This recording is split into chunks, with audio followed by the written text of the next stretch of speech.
अस्सलामुअलैकुम, this is Shoaib from biofloc fish farming. आज हम आपको बायोफ्लॉक ट्रेनिंग पार्ट 4 शुरू कर रहे हैं और उसमें हम आपको साइंस बिहाइंड बायोफ्लॉक बताएंगे, जो कि मेन इसका जो काम है, जो साइंटिफिकली इसको किस तरीके से करते हैं, इसके बारे में आपको पूरी चीज़ें सिखाएंगे इंशाल्लाह। तो सीखने से पहले मैं आपको ये लोग कहूँगा, जो नए लोग हैं जो ये वीडियो देख रहे हैं, वो पुराने पार्ट ज़रूर देखें। ये पार्ट 4 है, इससे पहले 3 पार्ट आ चुके हैं।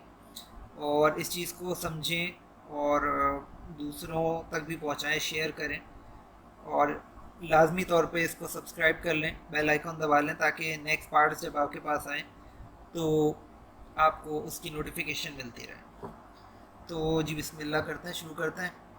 तो साइंस बिहाइंड बायोफ्लॉक, इसमें waste from fish uneaten feed and urine concentration increases ammonia, nitrite and nitrate that affect water quality in fish tank. मतलब हमारे टैंक की मछली को जो हम खाना देते हैं, जो उसका वेस्ट रह जाता है और उसका यूरिन वगैरह, वो सारे मिलके टैंक के अंदर एक पॉइजनस गैस तैयार करते हैं, जिसको अमोनिया गैस कहते हैं। अगर हम अमोनिया नहीं हटाएंगे तो मछली मर जाएगी। इसको हटाने के लिए हम एक तरह का बैक्टीरिया का इस्तेमाल करते हैं, जिसको हम कहते हैं ऑटोट्रोपिक बैक्टीरिया। अच्छा, ऑटोट्रोपिक बैक्टीरिया जो है ये हमें प्रोबायोटिक्स में ही मिल जाता है, लेकिन मेन जो ऑटोट्रोपिक बैक्टीरिया का मकसद है वो नाइट्रिफिकेशन है। मेन मसला जो आजकल लोगों को आ रहा है, तो वो ये कहते हैं कि अमोनिया कंट्रोल नहीं हो रहा। अमोनिया कंट्रोल ना होने का मतलब, आपने जो प्रोबायोटिक यूज़ किया है उसमें नाइट्रिफिकेशन बैक्टीरिया नहीं है। तो प्रोबायोटिक को लेते हुए प्लीज़ रिसर्च कीजिए और देखिए कि इसमें नाइट्रिफिकेशन बैक्टीरिया है कि नहीं। नाइट्रिफिकेशन बैक्टीरिया यूज़ करने से अमोनिया नाइट्राइट यानी NO2 में चेंज हो जाती है। नाइट्राइट में चेंज होने के बाद ये खुद ही नाइट्रेट में कन्वर्ट होती है, NO3 में।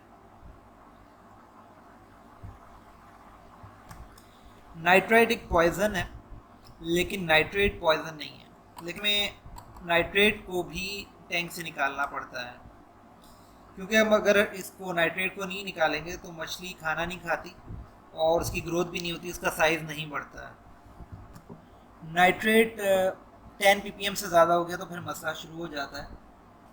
तो इसको निकालने के लिए हम एक और किस्म का बैक्टीरिया यूज़ करते हैं, जिसको कहते हैं हेट्रोट्रोपिक बैक्टीरिया। ये भी आपके प्रोबायोटिक के अंदर ही होता है। तो इसके हवाले से भी मैं ये कहूँगा कि आपने ये सब चेक करते हुए लेना है और कोशिश करना है कि जो, अगर आप ये शुरू कर रहे हैं काम, तो थाईलैंड का प्रोबायोटिक यूज़ करें। प्रोबायोटिक लेने से पहले उसकी तमाम चीज़ों को पढ़ें और फिर लीजिए। अच्छा, हेट्रोट्रोपिक बैक्टीरिया का जो पाउडर है उसको यूज़ किया जाता है, उसके साथ मोलेसिस डाला जाता है और साथ में इसके एरेशन दी जाती है।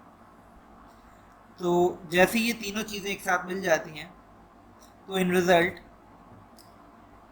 नाइट्रोजन गैस बनती है और बायोफ्लॉक हमें मिलता है। तो वो फ्लॉक के तौर पे नज़र आता है।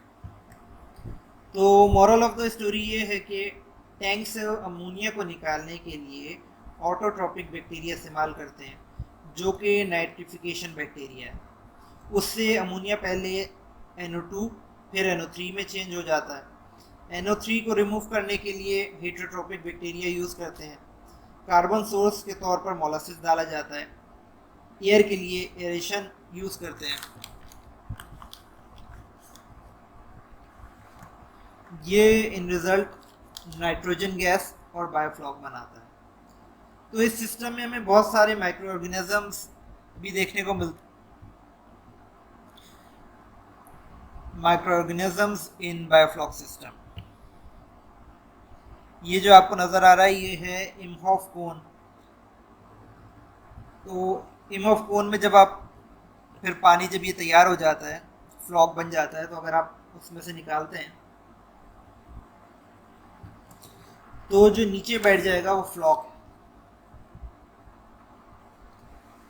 और अगर आपने पूरा प्रोसेस सही तरीके से किया है तो इस फ्लॉक में आपको बहुत से माइक्रो ऑर्गेनिजम्स माइक्रोस्कोप से नज़र आएंगे। ये अलाइव होते हैं, ये माइक्रो ऑर्गेनिजम्स होते हैं। इनका नाम है nematode, rotifer, paramecium, copepod, ciliate, flat worm और रेड वॉर्म। इस तरह के बहुत सारे माइक्रो ऑर्गेनिज्म आपको मिलते हैं बायोफ्लॉक सिस्टम के फ्लॉक में।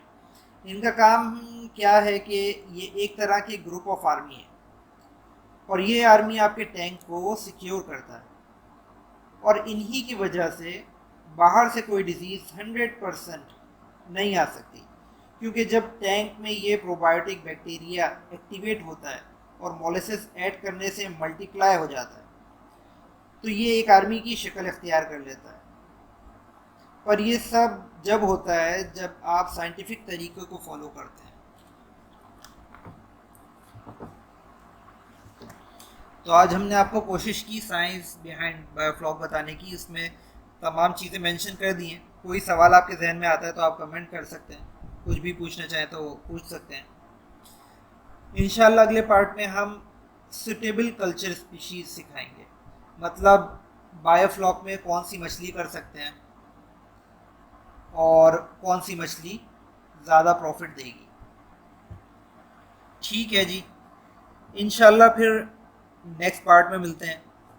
आपसे फिर वही कहूँगा कि इस वीडियो को लाइक करें, इस चैनल को सब्सक्राइब करें और ज़्यादा से ज़्यादा शेयर करें, ताकि जो लोग अफोर्ड नहीं कर सकते इस तरह की ट्रेनिंग लेना, वो फ्री ऑफ कॉस्ट ट्रेनिंग ले सकें और आपको भी उसका सवाब पहुँचे और लोगों तक भी एक नॉलेज जाए। बहुत बहुत शुक्रिया, जज़ाकल्लाह।